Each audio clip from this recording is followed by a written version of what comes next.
Good morning. It's so good to see all of you brave souls who came out in this weather. It's nice to have somebody to talk to today.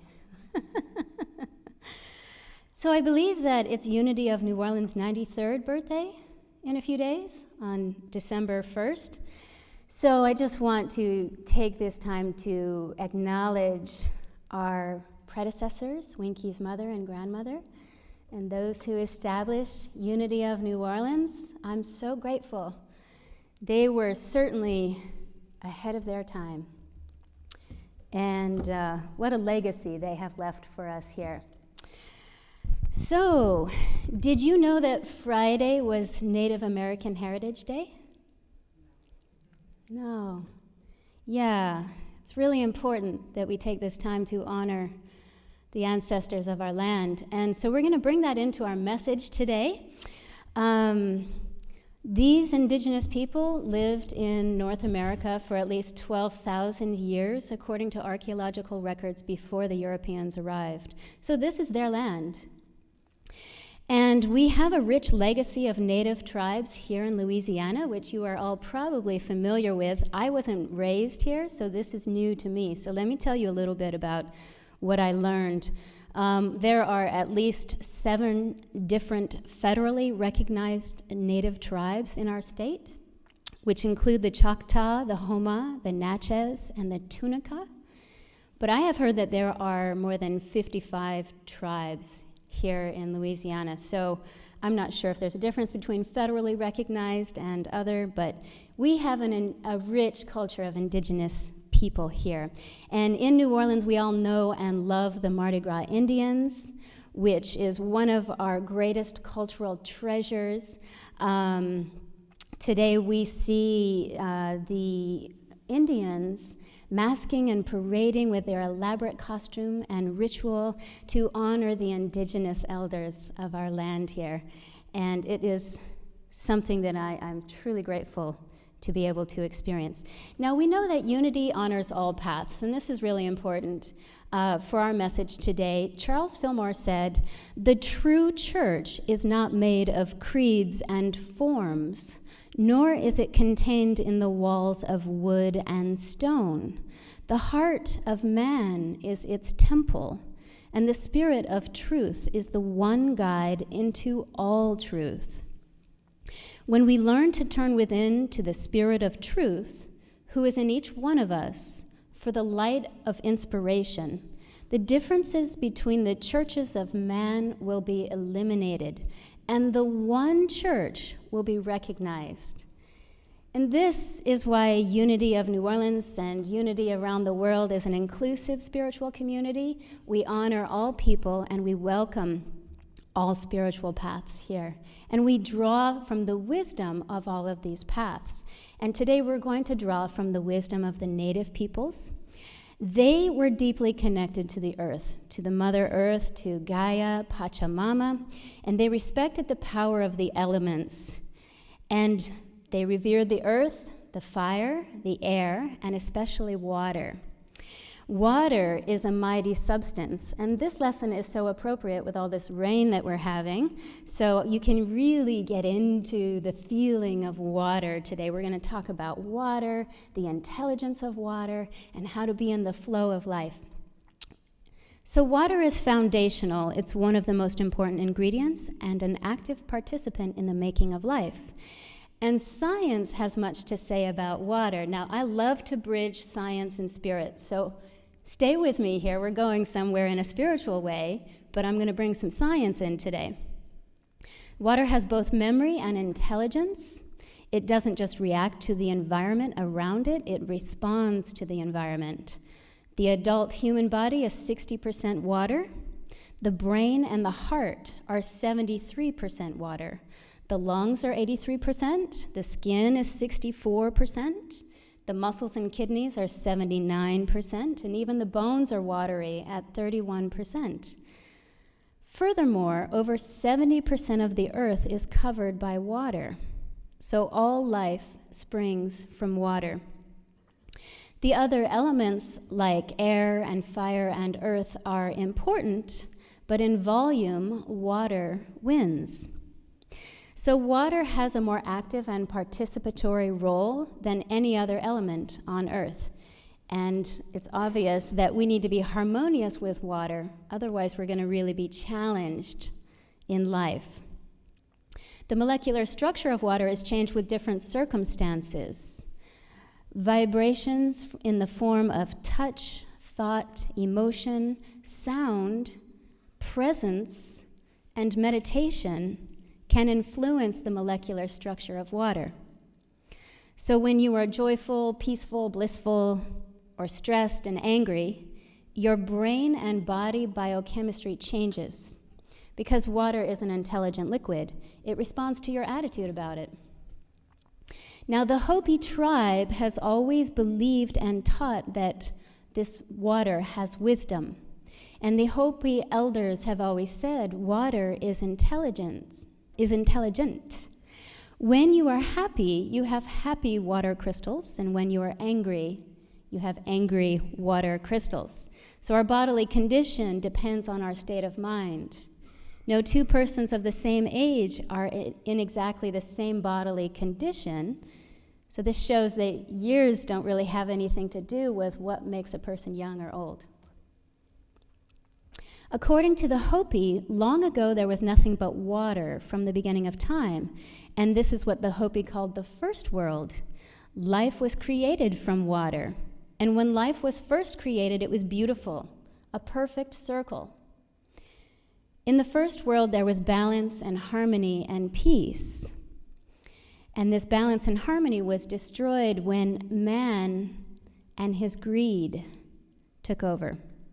So the interesting thing is that science has now validated the fact that water is alive. You may have heard of Dr. Emoto, who was a Japanese scientist.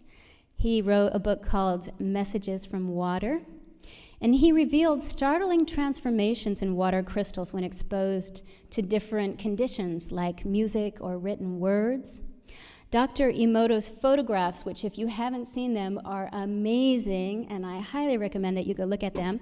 They show water under high magnification, and it reveals that water carries and responds to vibrations like music, for example. When water is exposed to Mozart or Beethoven, the crystals expand and they become more beautiful, and they resemble diamonds with flower buds that blossom at the points. And the research gets even more amazing when he shows that water responds to the written word. So when water is exposed to the words, "I hate you," the crystals look like these nondescript, chaotic blobs. And they transform to these intricately beautiful snowflakes when the words, "I love you," are placed over the water. So words are powerful. We know that here at Unity. That's why we use affirmation and denial. That's why we believe in intention and prayer. So use your words wisely. Now, we aspire to be like water. Since we are predominantly water, and water is intelligent, then we can understand why, for centuries, the Taoists have advised us to be like water. Being like water is the supreme state according to the teachings of Taoism. Lao Tzu, who was a 4th century Chinese philosopher, said, "Water is the softest and most yielding substance. Nothing is better than water for overcoming the hard and rigid, because nothing can compete with it. Water takes different forms. The living forms are soft and yielding, while dead material is hard and rigid. So Taoism teaches us to be more flexible and to flow with life like water." And this is really an important teaching today because life is challenging, right? So the message is to go with the flow, to be like water, be soft and flexible. Bruce Lee said, "Don't get set into one form. Adapt with it. Build your own and let it grow. Be like water. Empty the mind. Be formless, shapeless, like water. When you pour water in a cup, it becomes the cup. When you pour water in a bottle, it becomes the bottle. And when you pour water in a teapot, it becomes the teapot. So Lao Tzu taught that the human spirit has its source in a divine fountain, which must be permitted to flow freely through humankind. He believed that anyone who flows with life has solved the enigma of the human experience and needs no other power. So when you are healthy, you flow with life, and vice versa. Lao Tzu taught this concept of flow, and he declared that the human spirit has its source in a cosmic flow, just like rivers have their source in some far-off fountain. To find one's fountain is to learn the secrets of heaven and earth. Life asks of you only that you flow with it, that you do not resist its infinite bubbling forth, and that you do not crawl into the dark corners of insufficiency and erect barriers. Today, the idea of being in a flow state has gotten a lot of attention. Are you all familiar with this concept, flow state? This is really exciting. There's a lot of research about it today, but they started researching flow states about 150 years ago, and originally they started this research by observing people who were in spiritual states and wondering what was happening and trying to, mimic that brainwave activity when you're in a flow state. So you may have experienced this flow state at some point in your life. It's that sense of fluidity between your body and mind where you are totally absorbed by and deeply focused on something beyond the point of distraction. And time feels like it slows down, or maybe it's sped up. 5 hours will pass by, it felt like 5 minutes. So your senses are heightened, and you're at one with the task at hand.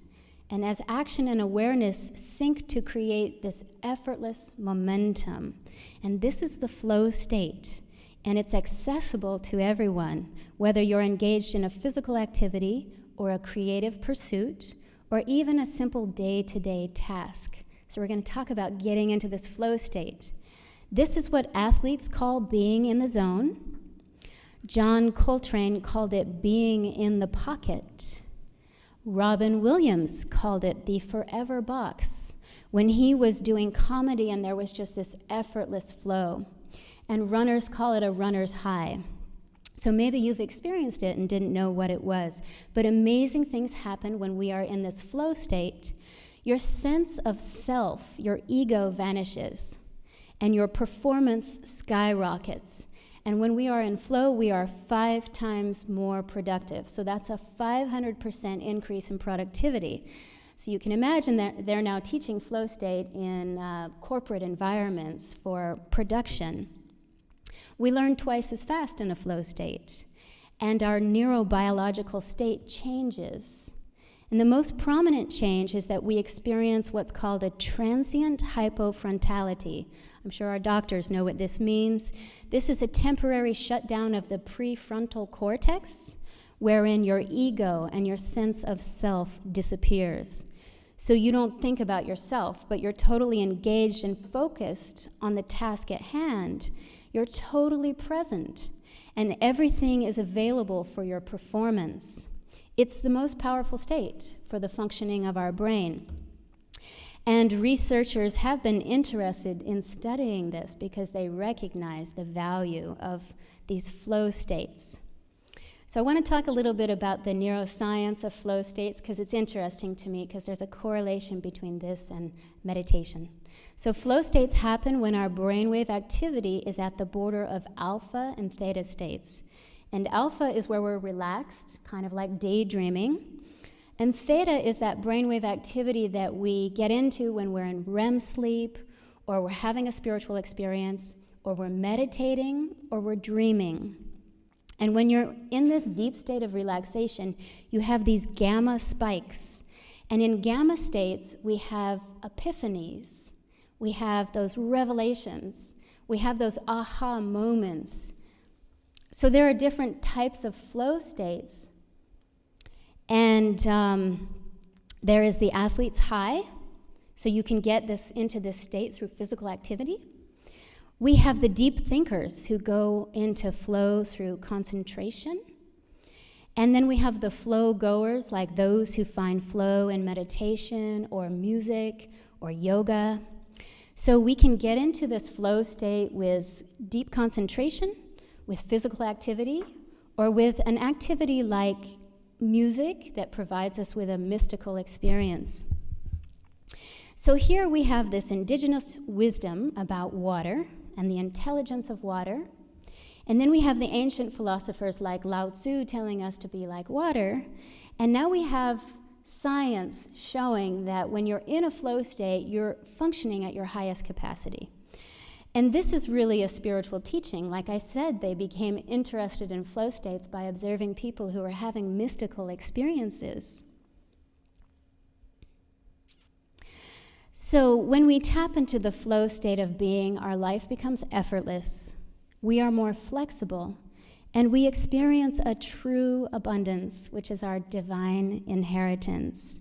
So you may call it science, or you might think of this as an intelligence, or spirit, or the source, or the quantum field, or God.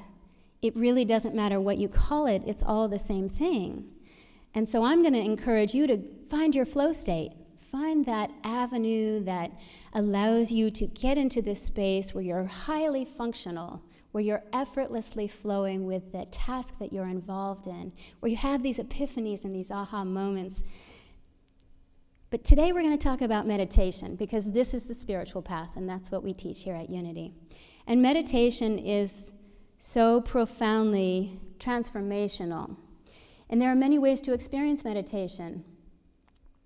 And I love to teach about meditation. I'm a meditation guide, and I think this is one of the greatest practices that we can have in our lives.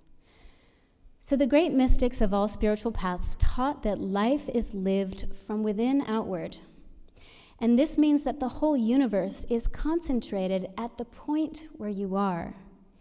You are the universe expressing as you. And you are its living enterprise. It forever stands behind you with its full resources. In his book, In the Flow of Life, Eric Butterworth said, "When you embark upon an adventure into the inner world of mind and spirit, it is one of the most important journeys in consciousness that you can ever take. All paths begin with the right understanding of the one creator, God, or the source. For contemplation, consider this. God is a sphere whose center is everywhere and whose circumference is nowhere. Every point in this sphere, which is the source, is bubbling forth with the infinite flow of life. What is the one that we call God? It's the one, the whole of things, the allness of which I am an eachness.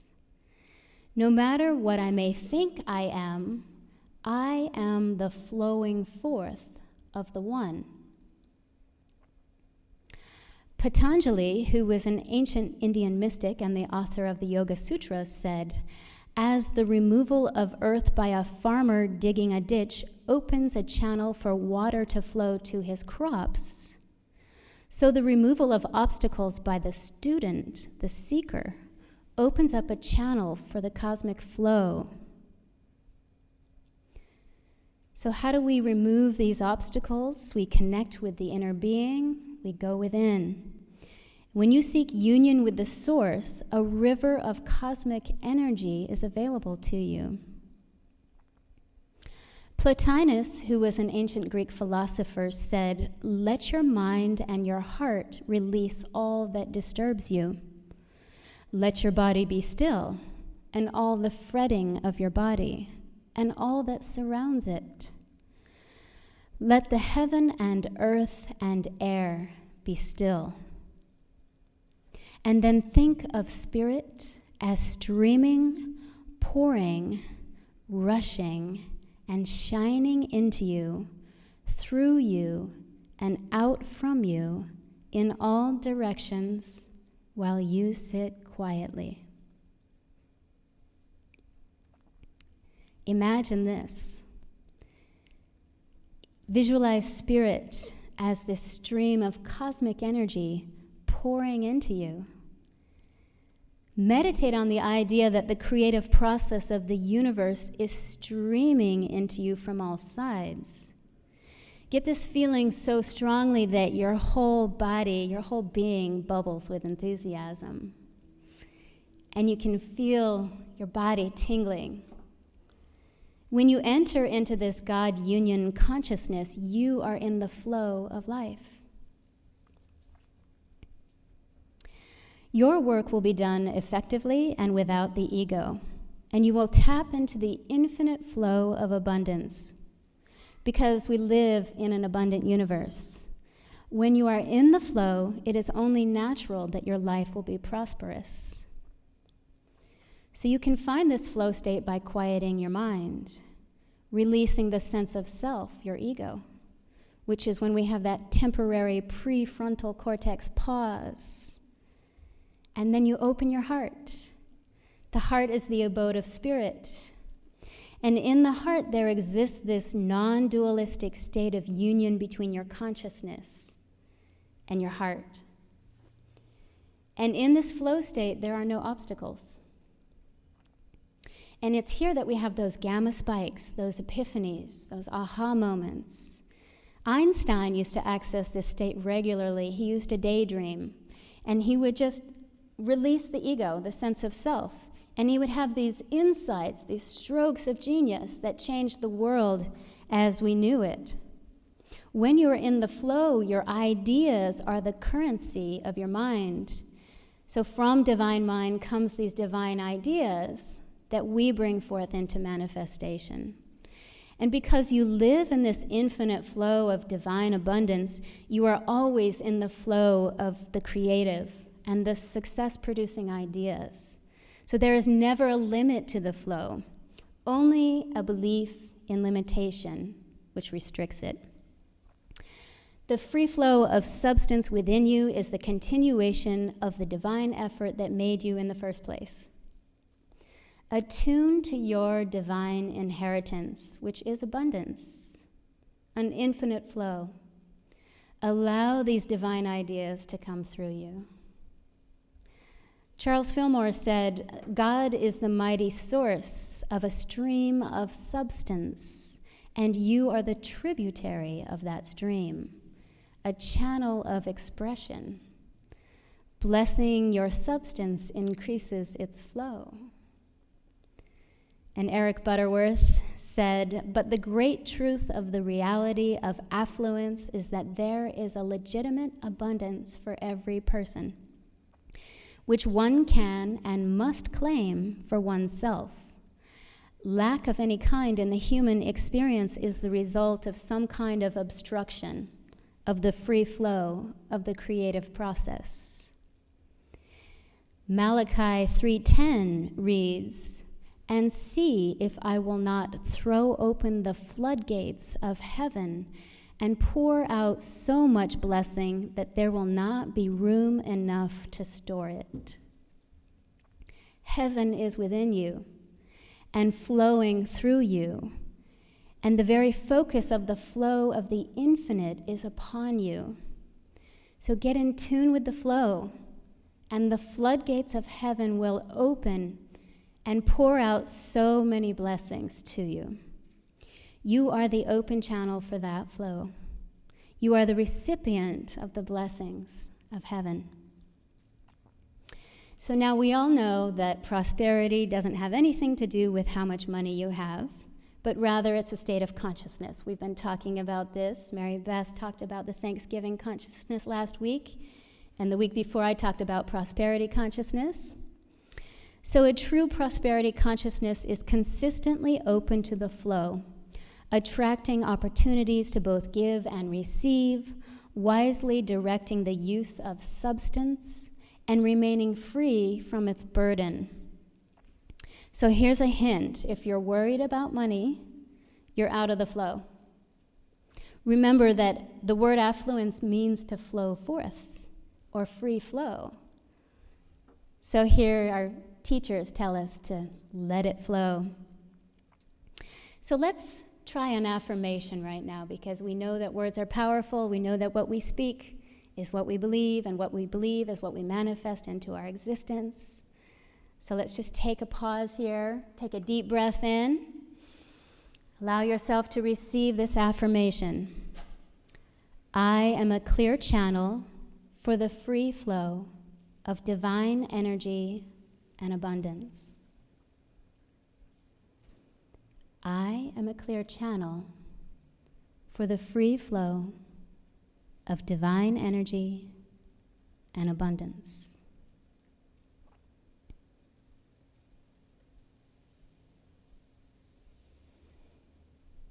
And I'd like to close with another quote by Eric Butterworth. He's one of my favorites, if you can't tell. And again, I'm going back to his book, In the Flow of Life, which is such a great book. It's so inspirational. He said, when the mind is stayed on the God thought of wholeness, we are synchronized with the flow of life. When we think abundance, we are synchronized with the flow of abundance. We do not create it, nor do we stop or start the flow. We simply accept it, giving our consent to its natural flow. This is what the presence of God really is. The life of God present in us is an infinite flow. And this is what prayer really is, the kind of thought that is synchronized with the flow. Prayer is a kind of lifting of the eyes above the limitations that result from the frustration of the flow to an awareness of the ever-presence of the transcendent flow. So in closing, I'd like to encourage you to find your flow state. Because when you do, when you are in flow, your life will flourish. Your work will be effortless, and you will experience true abundance. So be like water. Experience the rain today, and become one with the water. Find your flow state. And so it is.